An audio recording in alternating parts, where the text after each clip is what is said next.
Willow Creek Estates was the kind of neighborhood where the grass was always precisely 2 inches tall.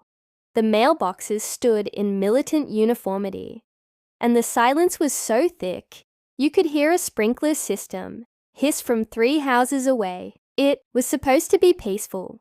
It was anything but. Deborah Whitmore, president of the Willow Creek Homeowners Association, ruled the subdivision with the iron fist of a dictator and the pettiness of a middle school hall monitor. Every morning at dawn, she patrolled the streets in her pristine white golf cart, her hawk-like eyes scanning for the slightest infraction. A stray leaf on a driveway, a garbage bin left out past noon, or, heaven forbid, an unapproved patio decoration. My wife, Lisa, called her HOA Karen under her breath. I just called her a nightmare. We had moved in 6 months ago, lured by the promise of a quiet, well-maintained community. Lisa, a no-nonsense detective with the local police department, had rolled her eyes at the HOA's 12-page rulebook. "This is excessive," she muttered, flipping through clauses about acceptable mulch colors and prohibited holiday lighting. I should have taken it as a warning. Our first violation notice arrived within a week. Our front porch light, a sleek modern fixture we'd installed the day we moved in, was deemed non-compliant with community aesthetic standards. The fine, $75, Lisa scoffed. "They can't be serious." Oh, but they were. Deborah personally delivered the second notice, a handwritten citation for our excessively loud weekend barbecue. Never mind that it had been a quiet gathering of 4 people, or that the only noise had been our neighbor's yappy Pomeranian losing its mind at a squirrel. Deborah's lips had pursed as she thrust the paper into my hand. "This isn't a frat house, Mr. Carter," she said, as if we'd been blasting music at midnight. Lisa, ever the diplomat, had smiled sweetly and said, "We'll keep it down, Deborah." But I saw the way her fingers twitched at her side, the same way they did when she was dealing with a particularly stubborn suspect. Then came the fence. We'd submitted the plans months in advance. A modest 6-foot privacy fence for the backyard. Approved by the HOA board. We'd followed every regulation, paid every fee. But the moment the first post went into the ground, Deborah materialized on our property, like some kind of vengeful HOA specter. "That fence is in violation of subsection 14B, she announced, jabbing a manicured finger at our half-built structure. Lisa, covered in sawdust and sweat, straightened up. "No, it's not. We have the approval right here." She pulled the permit from her back pocket. Deborah didn't even glance at it. "The board has reconsidered. It clashes with the neighborhood's visual harmony." Lisa's laugh was sharp. "You mean it clashes with your control issues?" Deborah's face tightened. "Tear it down, or I'll have the city condemn it." That was the moment I knew this wasn't about rules. This was about power. And Deborah Whitmore was about to learn what happened when she picked a fight with the wrong people. Deborah's threats had been empty. Our permits were ironclad. And even the HOA board, weary of her unilateral decrees, refused to back her. But defeat only sharpened her spite. If she couldn't force compliance, she'd make our lives miserable. The harassment began in earnest. A citation for excessive vegetation, when our hydrangeas bloomed half an inch past the property line. A formal complaint about our disruptive Halloween decor. A single carved pumpkin. Then, the morning I found a notice taped to our door accusing us of illegal parking because Lisa's patrol car was commercial vehicle and thus prohibited overnight. Lisa's patience, already frayed, snapped. She stormed to the HOA office. Citation in hand. "A police cruiser is a public service vehicle," she seethed at the board secretary. "Or do you want me to park it elsewhere next time you call 911? The secretary paled. The citation was revoked. Deborah, lurking in the hallway, glowered. Her retaliation came swiftly. That weekend, while Lisa was on duty, I came home to find Deborah standing in my backyard, snapping photos of our fence with her phone. My blood turned to ice. She hadn't knocked, hadn't announced an inspection. She'd simply let herself in through the side gate, the one with the broken latch I kept meaning to fix. "What the hell are you doing?" My voice carried across the yard. She didn't startle, just lowered her phone with a smirk. "Documenting violations. The HOA has the right to inspect properties. Not without notice," I shot back. "And definitely not by trespassing." Her smile was venomous. "Prove it." I yanked my phone from my pocket. "Gladly." Her confidence wavered as I dialed 911. "You're really calling the police over this?" "You dare me?" I hit send.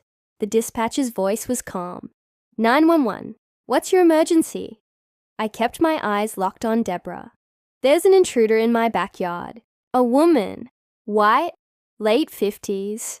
Grey bob. She refuses to leave." Deborah's smirk returned. "Good luck. The HOA has jurisdiction here." I didn't tell her who my wife was. I especially didn't tell her Lisa was working dispatch today. The wail of sirens cut through the neighborhood's oppressive silence within minutes. Deborah's smirk faltered as flashing lights painted the fence slats red and blue. She adjusted her blazer, smoothing imaginary wrinkles.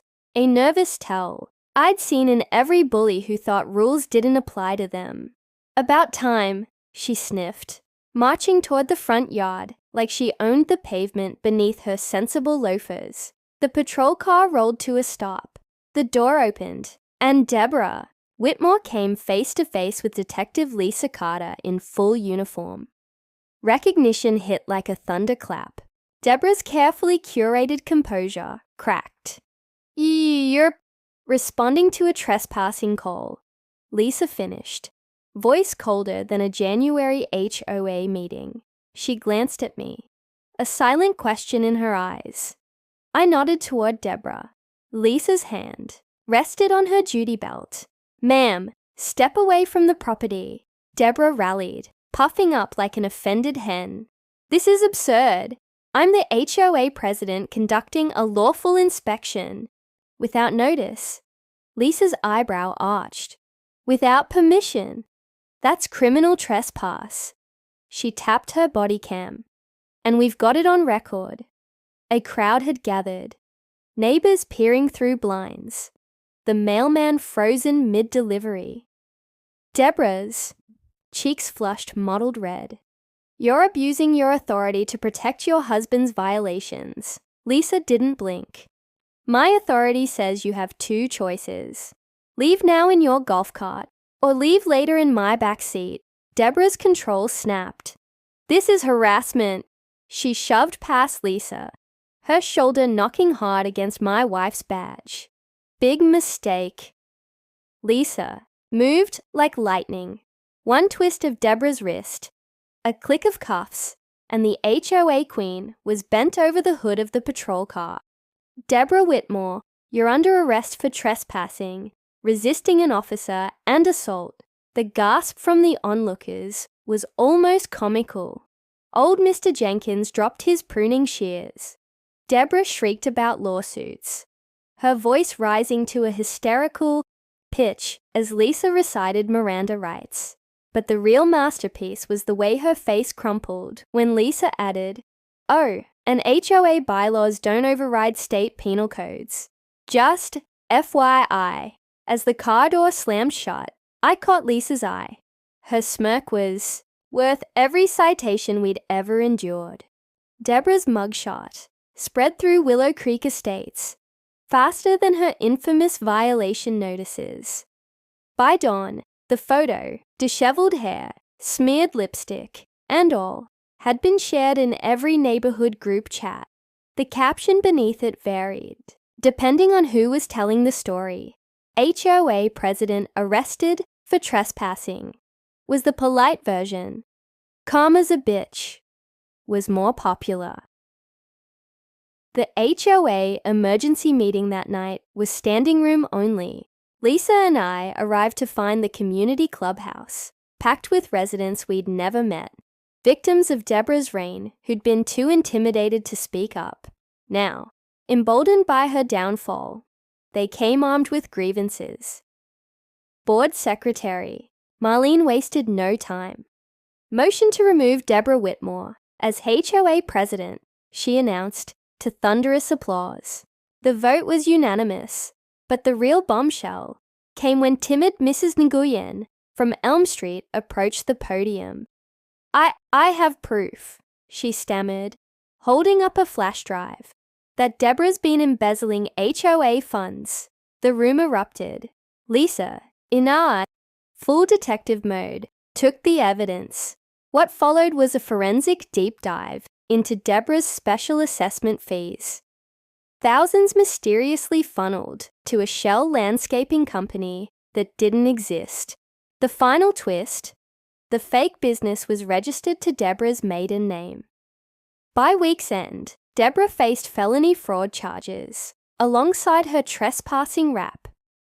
The HOA board, desperate to distance themselves, revoked every citation she'd issued that year, including our illegal mailbox. Lisa framed the revocation notice. As for Deborah, she sold her house at a loss and vanished overnight. Rumor had it, she moved to a no HOA trailer park in the next county. But before she left, she received one final piece of certified mail, a $500 fine for an unapproved for sale sign. The night the sign came down, our block threw an impromptu party. Burgers sizzled on grills, music played at a reasonable volume, and kids rode bikes on sidewalks without fear of citations. Mr. Jenkins even installed a flamingo pink mailbox, just because he could. Lisa clinked her beer against mine. Think she'll ever recover? I watched the sunset paint our fence in golden light, the fence she'd tried so hard to destroy. Not a chance.